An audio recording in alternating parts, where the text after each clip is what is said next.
Hey guys, what's up? My name is John Wayne and today, alika, pag-usapan natin itong very interesting post na nakita natin kay Optics Politics.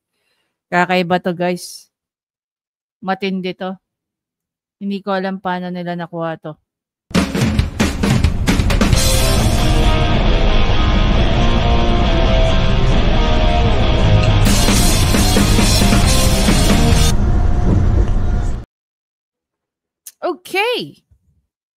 Okay. Tingnan natin ang mga ano rito. Ayan. So, maingay ngayon yung ano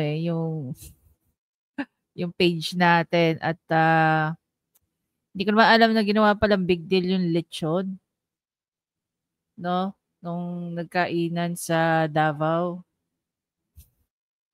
Akalain mo, gano'n kababaw yung mga ano ni Bangag Junior supporter. Inisyu niyo yung lechon. Hindi nila alam, no, sa mga probinsya. Sabi ko nga never akong nakatikim ng lechon sa handaan dito sa Metro Manila. Pero pag pumupunta ako sa mga probinsya, ang lechon, ordinaryong handa na lang yan. Dito big deal. Sa mga probinsya, ordinaryo lang yan. Diba? Kaya tuloy ngayon, kaya sabi ko nga ang mga taga-Imperial Manila, niyayabang, pero hindi kaya maghanda ng lechon sa mga ordinaryong okasyon like birthday. Excuse me, di ba? Ang nakaka-afford lang ng lechon kung taga Maynila ka, either may kamag-anak kang abroad o talagang nakakaluwag ka sa buhay. Samantalang sa probinsya, kahit magsasaka, they can afford to have lechon. Lalo na yung may alagang baboy. 'Di ba? Kung may sarili silang piggery. Kaya yung mga ignorance ng mga taga Maynila. Feeling nila sila lang ang may kakayahan na kumain ng lechon. Samantalang yung mga taga probinsya, 'di ba? I remember nung nagpunta ako ng Coron, across dun sa tiniran ko, may bebenta ng lechon. So I tried lang. Sabi ko, "Sir, talagang 200 lang." Yung 200 pa lang yung kalahating kilo na. Mag-isa lang ako, ang dami kong kinain ng lechon. Hindi naman ako na-disappoint kasi masarap naman talaga yung lechon, guys. Promise, wala akong masasabi kasi ano siya what do you call that? Native na baboy. Pag native talaga napakasarap, napakamalasa. So, anyway, halika, pag-usapan na natin tong post ni Optics Politics. Palalaki natin guys para ma-appreciate nyo. So sabi niya rito, Tulfo, fraudulent identity scandal. No? So it was by Optics Politics. Ayon nga dito sa kanyang sinulat, Tulfo's track record of deceit is now internationally recognized. Bakit niya sinabi yun? Thanks to the U.S. Department of State, a letter from the U.S. Embassy in Manila dated October 11, 2022, revealed that Tulfo's fraudulent acquired a U.S. passport under the name of Erich Sylvester Tulfo, claiming to be born in Hawaii. Nako po. Ito na po. Sounds familiar, no? Sino ba yung nagpakasal ulit na iniba yung pangalan? Claiming to be born in Hawaii. However, evidence including his own admission proves that he was born in Tacloban City, Leyte in 1963. This isn't just a clerical error or simply misunderstanding. This is a calculated attempt to manipulate U.S. immigration laws in claiming a false identity. Tulfo's admission that he obtained his U.S. birth certificate fraudulent confirms his intent to deceive. The U.S. authorities revoked his passport, deeming it illegal and fraudulent under 22 CFR 51.62A. How can a man who has lied about his very identity, who has cheated an entire nation, have the audacity to represent the Filipino people in the Senate. Ayon to kay Optics Politics. Ulitin natin ha. Binabasa lang po natin itong mga statement under kay Optics Politics. These are not my own statements. Ngayon, basahin natin tong article na kanyang sinulat. Ayon sa kanya, Erwin Tulfo, a disgrace to public office and a threat to public trust. Mga kinukuha niya, no? Sobrang disappointing to. Bilib na bilib pa naman ako dati dito kay Erwin Tulfo. Ayon sa kanya, Erwin Tulfo, the controversial figure currently occupying a seat in House of Representatives under the ACT-CIS party list, is angling for a higher office, the Senate. But let us make one thing clear. Tulfo does not deserve a seat in the upper chamber of the legislature. His actions, characters, and his history make him unfit to serve as a senator. A position that demands integrity, accountability, and credibility. Qualities that Tulfo severely lacks. Dun sa mga matagal nang nanonood sa atin dito, pinasa ko nga ito kay Attorney Libayan. Siyempre, sa buong tropa, di ba? Sino ang nagpakasal? Yan, quiz tayo. Sino ang nagpakasal na iniba ang middle name? At saka ang birth date? Gusto kong sumagot dito si Tita A. Kasi siya, na-interview niya si Ma'am Julie Licop eh. The fraudulent identity scandal. No, Tulfo's track record of deceit is now internationally recognized thanks to the US Department of State. So, hindi lang siya guys nasulat, merong resibo. Ito yung resibo. Ito yung resibo. Okay? Mamaya, bubusisiin natin yan. Balik tayo rito.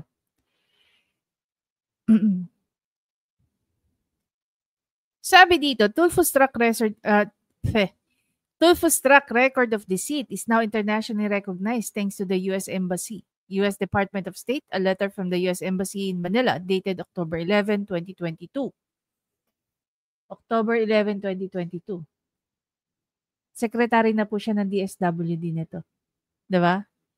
Revealed that Tulfo's fraudulent acquired a U.S. passport under the name of Eric Silvestre Tulfo, claiming to be born in Hawaii. However, evidence, including his own admission, proves that he was born in Tacloban City, Leyte, in 1963. This isn't just a clerical error or simple misunderstanding. This is a calculated attempt to manipulate U.S. immigration laws, claiming a false identity. Pero come to think of it, guys, no, this is not just the first passport. Kasi kung titignan natin dito, okay, yan, palakihin natin.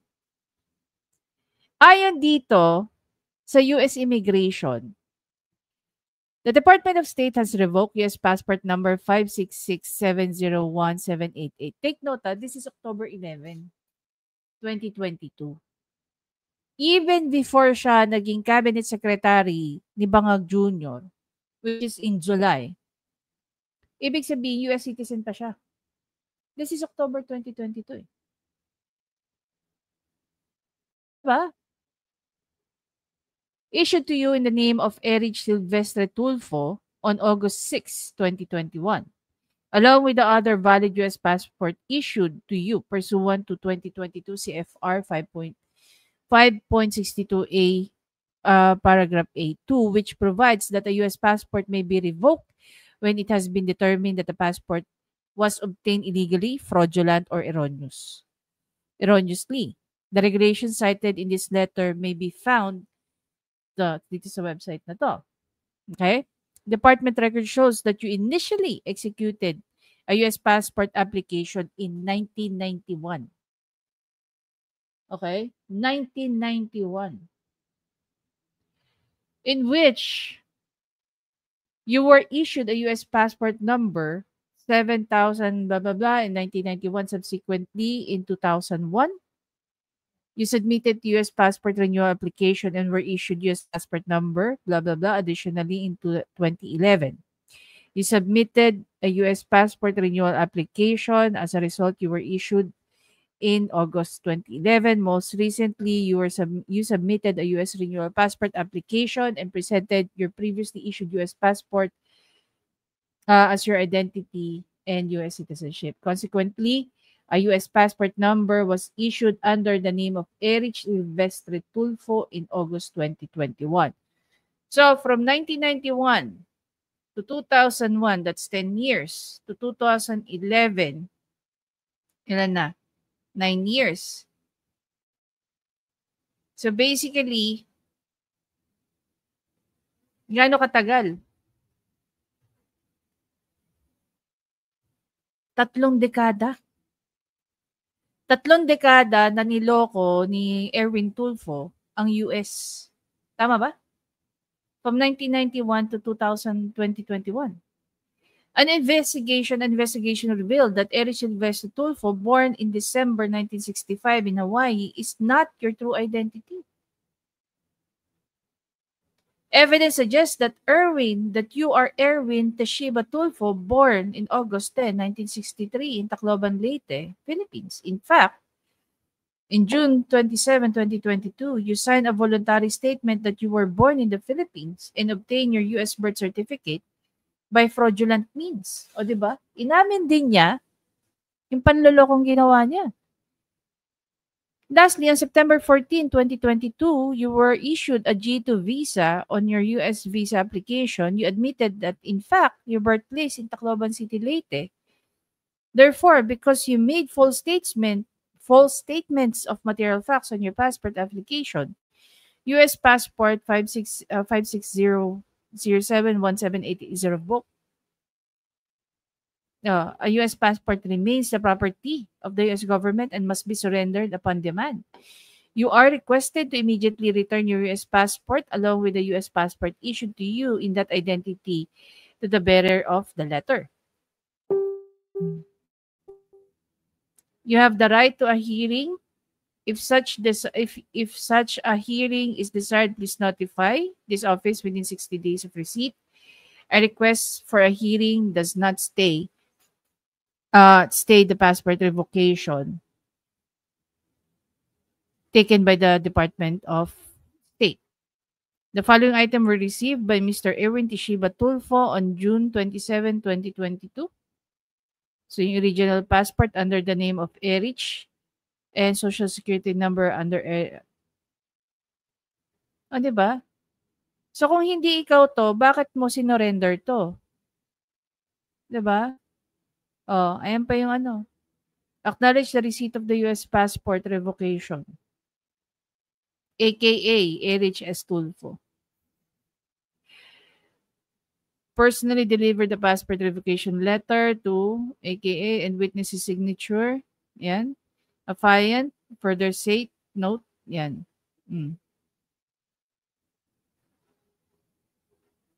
Diba? Balik tayo dito sa ano.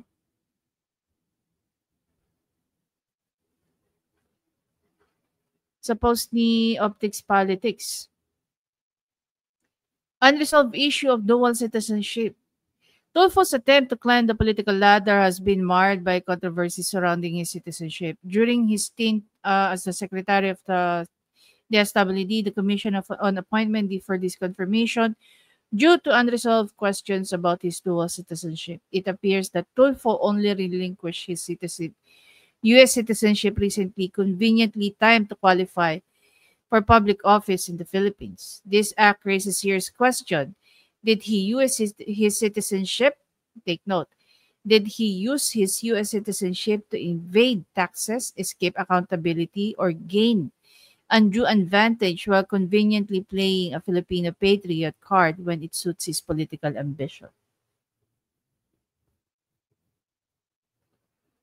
That we don't know. Diba? Siya lang makakasagot niyan. A career built on abuse of power. Tulfo's political career is not without a history of power tripping and abuse. As a journalist, he built his reputation on bombastic rhetoric, sensationalism, and public shaming. While he marked himself as crusader for the Troden, many saw through the act. His tirades often serve his personal interests rather than his genuine public service. He has been convicted of multiple libel cases, an indicator of his reckless disregard for facts and truth. A man who has a history of weaponizing his platform to intimidate and manipulate others is not someone the Philippine people should trust with the immense power of the state, of the Senate.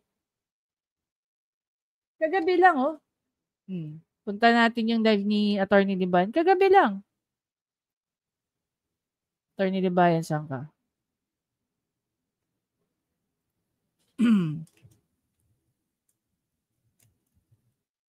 Search natin yung live ni Attorney Libayan kagabi.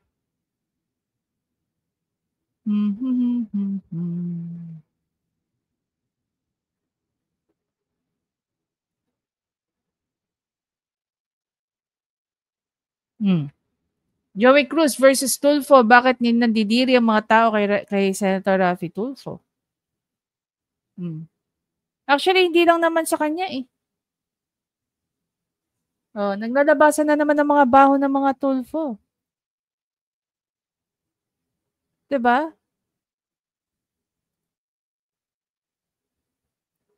Sabi pa rito, unworthy of the Senate. The Senate is a chamber for lawmakers who must craft policies to address the nation's most pressing problems. It is not a haven for opportunities like opportunists like Erwin Tulfo, who exploits the vulnerabilities of others while enriching themselves politically. Tulfo's entry into the Senate would only tarnish its reputation, further reducing it to a circus of populism and deceit. Iisa talaga takbo na no? Iisa talagang dugo ng mga to. Diba? Oh, galit na galit kayo. Oh, galit na galit kayo kay Attorney Libayan. Yung expose nga sa inyo, mas matindi pa eh. Ng iba. Si Attorney Libayan, kung ano lang nakikita niya. Hindi siya nagdig deeper para alamin pa yung baho ninyo. Samantalang iba, gaya nito ni Optic Politics, no? Talagang ine-expose yung mga baho ninyong mga Tulfo. Oh. Sabi pa dito, Tulfo's defender might argue that he has done good through media programs, but charity does not absolve someone from their crimes or misdeeds. Public service must be rooted in genuine integrity, not calculated self-proclamation. How can you trust someone who lied about his identity sa isa pang bansa at hindi sa Pilipinas? How were you able to get away with this? Dapat sa inyo, kinukulong kayo sa Amerika. Kung may mga panloloko kayong ginawang ganito. 'Di ba? The last part nung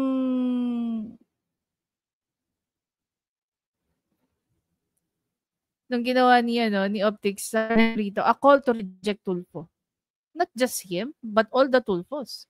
As 2025 approaches, Filipino must take a stand against politicians like Tulfo who exploit public sentiments while hiding skeletons in their closets. We cannot afford to entrust our future to someone whose personal history is riddled with fraud, deceit, and abuse. The Senate deserves leaders who inspire trust, not those who undermine it. Erwin Tulfo has proven time and time again that he is unworthy of public office. His seat in the House of Representatives is already a disgrace. Allowing him to ascend to the Senate would be an insult to every Filipino who values accountability, transparency, and justice. Filipino deserves better. Reject Erwin Tulfo, reject deception. Diba? Ano masasabi niyo rito? Can they claim that these documents are fake?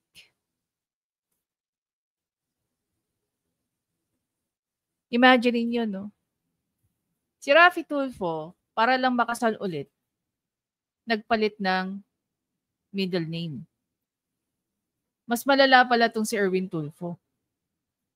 Bansa ang niloko. Diba? Excuse me. Bansa ang niloko. For 30 years. For 30 years niyang ginawa to. Itong Lodi. Tapos, si Raffy Tulfo, ang lakas tumawag sa ibang taong scammer. Kaya niya kayang tawaging scammer tong kapatid niya?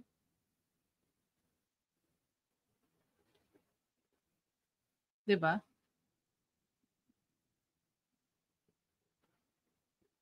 Paano kaya nila nakuha to? No? Kaya nilang sabihin na hindi totoo to, na ito ay isang fake documents coming from the US immigration? Hmm. Kaya nyo bang pagkatiwalaan yung mga ganitong klaseng politiko? Doon ba sa sinabi ni Optics Politics, masasabi nyo ba na hindi totoo yan? Kung ano man yung inopinion niya dito. Actually, he's stating facts, no? He or she. Hindi naman natin alam kung anong gender nito ni Optics Politics. But, meron ba siyang sinabi rito na hindi natin pwedeng agreehan? Kaya ba natin sabihin na hindi totoo yan? Napakalinis na tao niyan yan. Ni Erwin Tulfo. Walang ganyan. Ano nakabilib? Tinalo mo pa yung TNT. At least yung TNT nagtago lang. Hindi niya niloko ang Amerika. Diba? Paano kaya mga Tulfo nakakatulog, ano? Knowing that may mga panloloko silang ginagawa, ano? Bilib ako sa konsensya ng mga to. Meron pa ba itong mga konsensya? Tanong ko lang, ano? Paano kaya sila nakakatulog sa gabi? Diba? Wala. Loading-lodi itong si Erwin Tulfo. Akala ko pinaka-lodi na talaga itong si Raffy Tulfo. Hindi pala, eh, no? Mas lodi itong si Erwin Tulfo. Oh. Kung ang buong Amerika niloko niya, no? Base dito sa nakikita nating records, no? Kung ang buong Amerika naloko niya, siguro naman ang Pilipinas hindi magpapaloko. 'Di ba? Hmm. Kakalabasan na tayo ng baho, ah. Sino yung susunod niyo? Si Ben Tulfo? Lalabas na rin ba kayo ng expose tungkol sa kanya?